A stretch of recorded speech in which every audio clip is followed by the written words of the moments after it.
რამდენად ხშირად შეხვდებით ამ ტერმინებს მემარჯვენე და მემარცხენე? საქმე იმაშია, რომ ამ ტერმინების წარმოშობა საფრანგეთის რევოლუციით იწყება.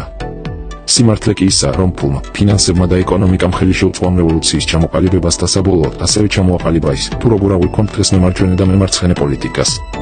მაშ, როგორ დაიწყო საფრანგეთის რევოლუცია?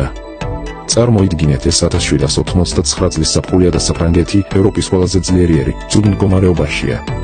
საფრანგეთი ქვეყნიდან ფულს აფრქვევს, ეხმარება ამერიკელ რევოლუციონერებს, რაც საკმაოდ დიდ გავლენას ახდენს ბრიტანეთზე.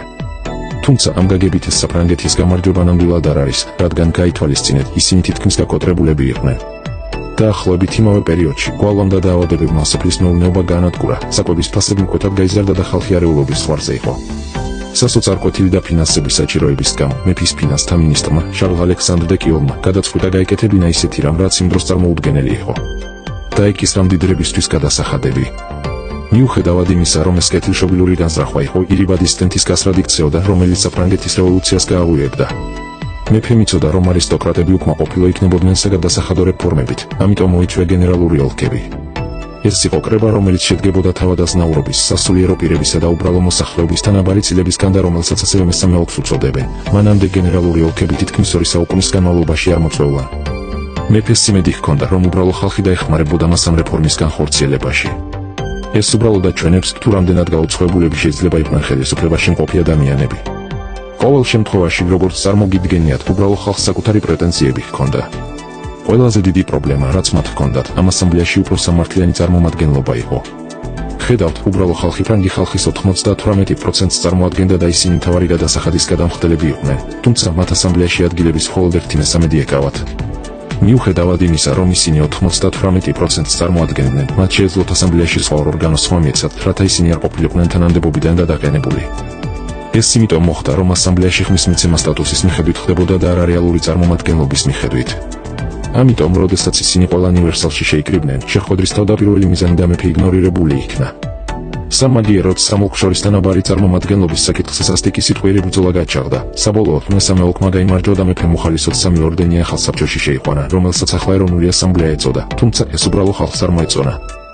სამაგიეროდ ეს მათ მხოლოდ უფლებას აძლევდა საჭიროების შემთხვევაში ძალის გამოყენებითაც მოეთხოვათ მეტი უფლებები. მეფე და თავადაზნაურობა სუსტ მდგომარეობაში იმყოფებოდნენ და დრო იყო ხალხს ფეოდალიზმის ეს უკანასკნელი ნარჩენები მოეშორებინა. პირველი მოვლენა, რამაც რევოლუცია დაიწყო, ბასტილიის აღება იყო. ეს სამეფო ციხესიმაგრე და ციხე იყო და მისი აღება როგორც პრაქტიკული, ასევე სიმბოლური იყო. მე ამბოხეებმა იერარქის ხელში ჩაგდება შეძლეს, რამაც მეფის ავტორიტეტს ძლიერი მორალური დარტყმა მიაყენა. მალევე მთელი ქვეყნის მასშტაბით არეულობა დაიწყო. დაგროვილი რის სხვა თანდათან იფანტებოდა, როდესაც უბრალო ხალხმა მდიდრებისა და გავლენიანი პირების სახლები დაწვა და გაძარცვა. სულ რამდენიმე თვეში საფრანგეთი ისეთი საზოგადოებიდან, სადაც ეს ელიტები, ეს დიდგვაროვნები ხელშეუხებლები იყვნენ, ისეთ საზოგადოებად გარდაიქმნა, სადაც ისინი თითქმის გადაშენდნენ როგორც სოციალური კლასი, არსებობა შეწყვიტეს. ახლა ალბათ გაინტერესებთ, რა კავშირი აქვს ამ ყველაფერს მემარჯვენეებსა და მემარცხენეებს პოლიტიკასთან? ხედავთ, სანამ რევოლუცია მიმდინარეობდა, ეროვნული კრება დაკავებული იყო ენით, თუ როგორ უნდა იპოვა ნავიგაცია ახალ პოლიტიკურ რეალობაში. ხედავთ, ფეოდალიზმი ოფიციალურად გაუქმდა. საჭირო იყო ახალი კონსტიტუციის მიღება, რომელიც ასახავდა თავისუფლების, თანასწორობისა და ძმობის პრინციპებს. ასე რომ, სანამ ეს ყველაფერი ხდებოდა, ხალხმა დაიწყო შემდეგი კითხვის დასმა. რაც შეეხება მეფეს, მათ უნდა გადაეწყვიტათ, რამდენი ძალაუფლება იქნებოდა მეფეს ამ ახალ წესრიგში. ისინი, ვისაც მეფეს კანონებზე ვეტოს უფლება სურდათ, კრების მარჯვენა მხარეს ისხდნენ, ხოლო ისინი, ვისაც მისთვის ნებისმიერი ძალაუფლების ჩამორთმევა სურდათ, მარცხენა მხარეს ისხდნენ. სწორედ აქედან მომდინარეობს ტერმინები მემარჯვენეების და მემარცხენეები. საბოლოოდ, ამ შემთხვევაში დებატები მემარჯვენე ფრაქციამ მოიგო. მეფემ მოახერხა ვეტოს უფლებისა და მინისტრების დანიშვნის უფლების შენარჩუნება ამ ახალ კონსტიტუციაში. თუმცა საფრანგეთში ყველაზე რადიკალური ჯგუფები განაწყენებულები იყვნენ. ამ ყველაფერმა ისინი არ მოახდინა შთაბეჭდილებაზე და უბრალოდ უგულებელყოს კონსტიტუცია. მათ მოკლეს ომიერი მომხრეები და აპატიმრეს მეფე და საფრანგეთი რესპუბლიკად გამოაცხადეს. მათ ასევე ათასობით ადამიანი მოკლეს. ახლა ასამბლეა ახალი ორგანოთი შეიცვალა, მას ეროვნული კონვენცია ეწოდა და გასაკვირია, რომ ყოველ მომდევნო სესიაზე იგივე განლაგება მეორდებოდა, რადგან ახალი თემები წამოიჭრებოდა და მხარეები უნდა აერჩიათ. საბოლოოდ ეს დამკვიდრებულ პრაქტიკად იქცა. კონსერვატორები მარჯვნივ ისხდნენ, რეფორმატორები კი მარცხნივ. და ასე დაიწყეს გაზეთებმა ამის გაშუქება. მოკლე დროში ეს ტერმინები მემარჯვენე და მემარცხენე ნაკლებად ეხებოდა ადგილების განლაგებას და უფრო მეტად ფრანგულ საზოგადოებაში არსებულ პოლიტიკურ გაერთიანებას. ამგვარად ტერმინები გადარჩა მაშინაც კი, როდესაც ეროვნული კონვენცია დირექტორიუმმა ჩაანაცვლა, რომელიც თავის მხრივ ნაპოლეონ ბონაპარტმა დაამხო. ასევე საინტერესოა აღინიშნოს, რომ ყველა ეს ცვლილება მხოლოდ 10 წლის განმავლობაში მოხდა. და ეს ორი ტერმინი მემარჯვენე და მემარცხენე საფრანგეთში სულ მოკლე დროში ფართოდ გავრცელდა. თუმცა ეს მხოლოდ საფრანგეთში მოხდა. საფრანგეთის გარეთ ეს კონცეფცია საკმაოდ ბუნდოვანი დარჩა. მხოლოდ მე-20 საუკუნის დასაწყისში დაიწყო ამ კონცეფციამ პოპულარობის მოპოვება მსოფლიოს სხვა ნაწილებში. თუმცა ამას თავისი მიზეზი ჰქონდა. 20-იან და 30-იან წლებში ვითარება მსგავსი იყო იმისა, რაც საფრანგეთში 2 საუკუნის წინ იყო. ეკონომიკური გაურკვევლობა სუფევდა, ხალხს რადიკალური ცვლილებები სურდა და სხვადასხვა ფრაქცია ერთმანეთს ეჯიბრებოდა მთავრობის კონტროლის ხელში ჩასაგდებად. შეიძლება შეინიშნოს, რომ მემარჯვენეები ბევრ შემთხვევაში უფრო რადიკალური გახდნენ, ხოლო მემარცხენეები უფრო ლიბერალური. ისინი, ვინც კომპრომისისკენ ისწრაფოდნენ, ანუ ცენტრისტები ასე ვთქვათ, უბრალოდ ჰაერში გადდნენ. დღევანდელ პოლიტიკურ კლიმატში, როდესაც ვინმე აცხადებს, რომ მხარს უჭერს მემარჯვენეებს ან მემარცხენეებს, ისინი, როგორც წესი, საუბრობენ იმაზე, თუ რამდენად დიდი რაოდენობით სურთან უჭერენ მხარს მთავრობის ჩარევას.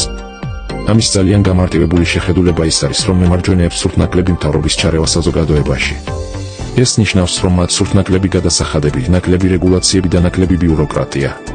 სამაგიეროდ მათ სურთ, რომ საზოგადოებას ნაკლებად ფორმალური ინსტიტუტები, როგორიც რელიგია ან ტრადიციული და ადგილობრივი თემები, მართავდნენ. ამასობაში მემარცხენეები სავარაუდოდ მეტ ჩარევას მოისურვებენ. ეს ნიშნავს მეტ გადასახადს, მეტ რეგულაციას და მეტ ბიუროკრატიას იმ გაგებით, რომ მათ სურდათ, რომ მათ მთავრობას უფრო მეტი როლი ჰქონოდა სოციალური ნორმების დამკვიდრებაში. ეს ნიშნავს ისეთი საკითხების მოგვარებას, როგორიცაა სოციალური დახმარება, უთანასწორობის შემცირება და უნივერსალური მომსახურების მიწოდება. მემარცხენე და მემარჯვენე ფრთების ისტორია ერთიანი სამთავრობო საკითხით დაიწყო. მაგრამ ახლა ის გლობალურ პოლიტიკურ ძალად გადაიქცა, რომელიც მთელ მსოფლიოში დემოკრატიებს აყალიბებს. ზოგიერთ ქვეყანაში ჩვენ ფაქტობრივად ვხედავთ, რომ დემოკრატია ორპარტიული სახელმწიფოა. ეს ძალიან გამარტივებული ხედვაა, მაგრამ გვეხმარება იმის გაგებაში, თუ როგორ ჩამოაყალიბა მემარჯვენე და მემარცხენე ფრთების კონცეფციამ ეს ყველაფერი. ახლა რომელი მხარეა უფრო ეფექტური, რეალურად დამოკიდებულია შესაბამის მთავრობებზე და იმაზე, თუ როგორ იყენებენ ისინი თავიანთ ძალაუფლებას. თუმცა საკმაოდ საინტერესოა იმის ცოდნა, რომ ეს ყველაფერი საფრანგეთის რევოლუციით დაიწყო, რომელიც თავის მხრივ ფინანსური მენეჯმენტითა და რეგულაციებით გამოწვეული იმედგაცრუების გამო დაიწყო. ეს გვაძლევს ძალიან კარგ პერსპექტივას და ფანჯარას იმის შესახებ, თუ როგორ აყალიბებს წარსული აზრყოს.